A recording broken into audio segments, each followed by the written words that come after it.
आप देख रहे हैं सिटीजन वाइज। मैं हूं शब। सिटीजन वाइज में वक्त हो चुका है दिन भर की तमाम खबरों पर नजर डालने का। तो देखते हैं क्या है आज की खबरों में। कांग्रेस नेता सलमान खुर्शीद ने गृह मंत्री अमित शाह की 4 चरणों में हम 300 पार सीट जीत चुके वाले टिप्पणी पर अपना बयान दिया है। उन्होंने कहा है कि अब ये तो नहीं कह सकते हैं कि हम 200 पर आ गए हैं। कहने को तो वो ये भी कहेंगे, लेकिन अब ये 400 की बात नहीं कर रहे हैं। प्रधानमंत्री मोदी ने तो 400 पार का नारा दिया था, लेकिन अब वे नहीं कह रहे हैं कि 400 आएंगे। अब उनका सारा फोकस इस बात पर है कि अगर कांग्रेस आ गई तो क्या होगा। इसका मतलब है कि वे स्वीकार कर रहे हैं कि कांटे की लड़ाई है। क्या करें बेचारे, अगर 300 ना कहें तो क्या कहें।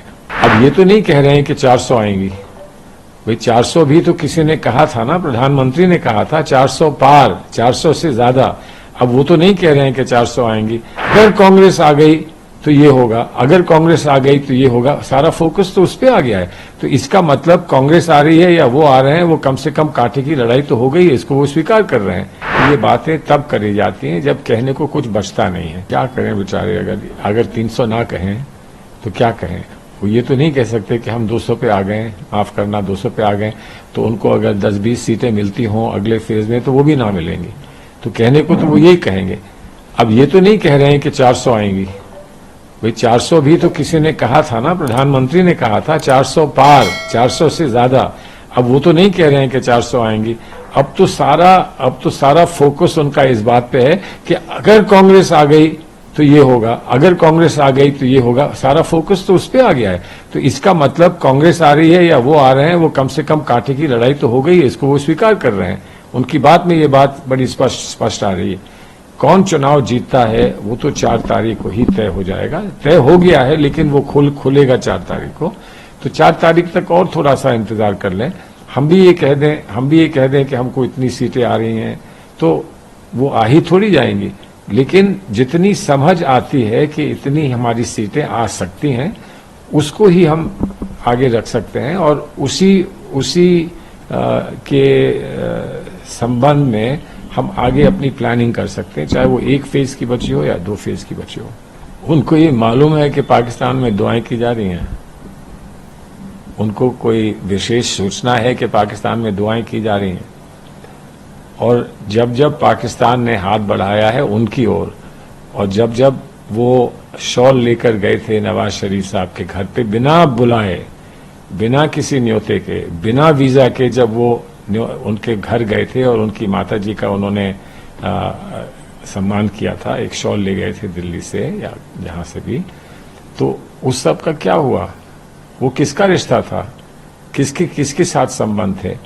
तो ये बातें, मुझे लगता ये है कि ये बातें तब करी जाती हैं जब कहने को कुछ बचता नहीं है। अगर ये सरकार 10 साल सरकार रही है, अगर इस सरकार ने वो काम किए होते जिसका ये समय समय पर बखान करते हैं, तो वो काम इतने होते गिनाने को कि और किसी बात के लिए समय ही नहीं मिलता। अब ले लीजिए इनके दो तीन इनके मुख्य मुद्दे जो हैं वो ले लेते हैं। एक मुख्य मुद्दा ये था, इन्होंने कि ये कहा था कि ये मुस्लिम लीग का मैनिफेस्टो लगता है। तो मुस्लिम लीग का मैनिफेस्टो, मुस्लिम शब्द इस्तेमाल नहीं करेगा, ये तो बड़ी अजीब सी बात है। और जब हम अपना मैनिफेस्टो लिखते हैं तो हम मुस्लिम लीग का मैनिफेस्टो क्यों लिखेंगे? लेकिन इस देश में मुस्लिम, सिख, ईसाई, बौद्ध, हिंदू सभी हैं इस देश में। और ये तो इन्होंने कहा था कि सबका विकास और सबका विश्वास। तो क्या विश्वास मुसलमान का इनको नहीं चाहिए? फिर कभी कहते हैं कि नहीं, जब ये लोग अगर पीछे रह जाएंगे तो भारत कैसे तरक्की कर पाएगा, भारत प्रगति कैसे कर पाएगा अगर इतना बड़ा वर्ग पीछे रह जाएगा। कभी ये कहते हैं। इसी बात को कोई और कहे तो कहेंगे कि ये मुस्लिम लीग का एजेंडा है। और फिर आगे, अब तो हमारे सामने एक बड़ी समस्या आ गई है ना। अभी तक तो लोकतांत्रिक चुनाव इस देश में उन लोगों के बीच में होता था जो सब लोगों के समान होते थे।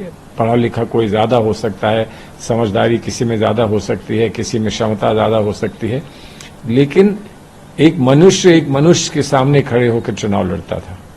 अब तो हमारे लिए एक बड़ी विडंबना है कि कोई सामने आकर ये कह रहा है कि मैं मनुष्य हूं ही नहीं। तो थी आज की अहम खबर। ताज़ा खबरों के अपडेट के लिए जुड़े रहिए हमारे साथ सिटीजन वाइस पर। हमारे चैनल को लाइक, शेयर और सब्सक्राइब करना ना भूलें।